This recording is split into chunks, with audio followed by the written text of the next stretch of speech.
Good afternoon. This is Dave Peacock, formerly CustomerSeats.com. As everybody probably knows from these 2-minute, basically shorts that we send out every week, we have moved our team over to AdvisorsAfterHours.com to build a newer and bigger team that can do more stuff for the dealership. Chad, one of my friends in Iowa, who is currently trying to sell his dealer on making a lot of these changes, asked me if it would be a good idea to start off the series on our new website with an explanation of why we exist. Basically, we look backwards at the fixed operations in automotive applications and realize we only have 15% of the market as new car dealers. 15%. Where did the other 85% go? Well, over the years, we started losing them originally to shade tree mechanics, the original independent shops, and they of course had to buy their parts from us. But at the time, we owned the tire business, we owned the gasoline business, we owned all of the parts and service industry.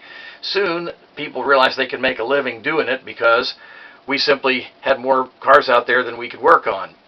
Over the years, I coined a phrase for that, and that is capacity-driven defection. No matter how hard you work on your lane process, if you run out of hours, you run out of hours. And when that happens, the market demand will create more opportunities for people to fix their cars. So we gave away a lot of that based on capacity-driven defection. Secondarily, we gave away a lot of that business based on our failure to demonstrate how valuable we are. And we're very unique. We have the certified technicians. We have the OEM parts. We have usually $300,000 worth of special tools, and we are competitively priced. We just don't show it at times. And those things failing to revitalize the customer's vision of us all the time, indicating how much value we really have, is the key. That person in a dealership is the service advisor who sees them 3 to 4 times every year. The face of retention in your store is a service advisor. The engineer of it is service management and the dealer. And that is, we have to make sure that we have capacity as we grow this business and quit losing customers.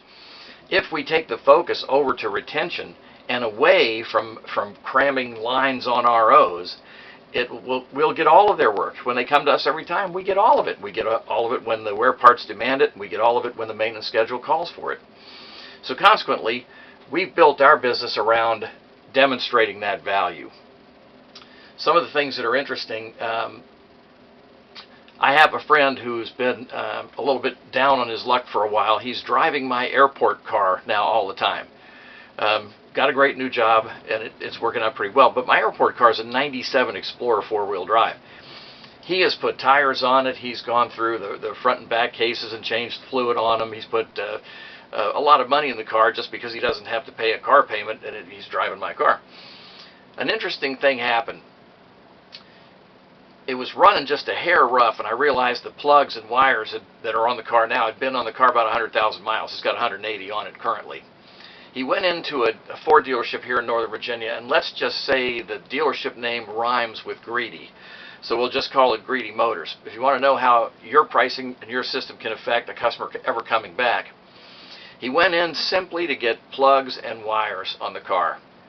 And the quote was $876 from a Ford store. That's entirely possible. They just don't want to work on old cars because, as we know, you fix one system and something else goes wrong and suddenly it's your fault.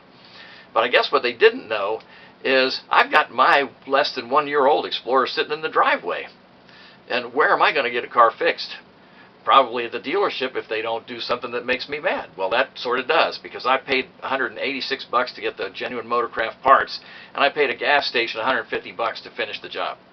So we overquoted by over 50%, and the customers know this. Every $300 oil change makes a customer wonder whether it's okay to go somewhere like Jiffy Lube and spend $85 even getting a couple of after-sale items. So we've got to be extremely careful with what we show to a customer and how we view everything that we do. Now, we're valuable, but we're not two and a half times as valuable as that simple job that I could have done in the driveway if I really wanted to. So that example being put out there is something that we do with customers all the time. What we don't do is we don't own them. We don't get out there and make sure that that customer comes back to me, not just the dealership, but to me, because I'm going to be the one that watches their car, that talks about the wear parts, where they stand at all points, that looks at every safety issue on the car every time. And we do those things to glue a customer to them, but the good news is we do them without long scripts. You will not be learning the Magna Carta. We use the advisor's language and we put it in concept form. So, for instance, concept would be, let's just say we're going to present some kind of repair. We're not going to have a long script for something like a serpentine belt. We're going to do what we call FPCCC, which is what's the function of the part, what's the problem, what's the cure, what's the cost, and then a trial close. Does that sound good? Does that make sense? You want to do that today? And it makes all the sense in the world. If it's a serpentine belt, it's going to be, gee, Mr. Customer, you know we only have one belt on the car anymore, and it drives everything on the outside of the car. They're engineered by your factory to go about 90,000 miles. Yours has done a great job because it's at 115,000. But if you notice, it's cracking across the back, and that means sooner or later it's going to come off. The good news is all we have to do is replace the belt, and you're probably good for another 100,000 miles. It only runs $174. I have one in stock, and I can do it for you today. That makes sense? Want to do that today? We don't go with scripts. We just talk and tell them what it does. Feature, the actual function, the problem, the cure, the cost, and the close. That's a concept rather than a script. And that's what we do to make it work. I'll be online next week with another 2-minute drill.